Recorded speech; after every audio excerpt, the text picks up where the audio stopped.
Iran will never accept US President Trump's offer to negotiate, but nor will it start a war with its Western adversary.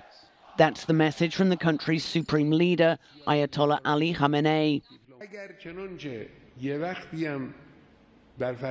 If by some force of circumstance there was a possibility for the Iranian government to speak directly with the American regime, we would never negotiate with the current US government. We have been in wars, but the other side has always started the war. We will respond with great force if war is waged against us, but we will never start a war.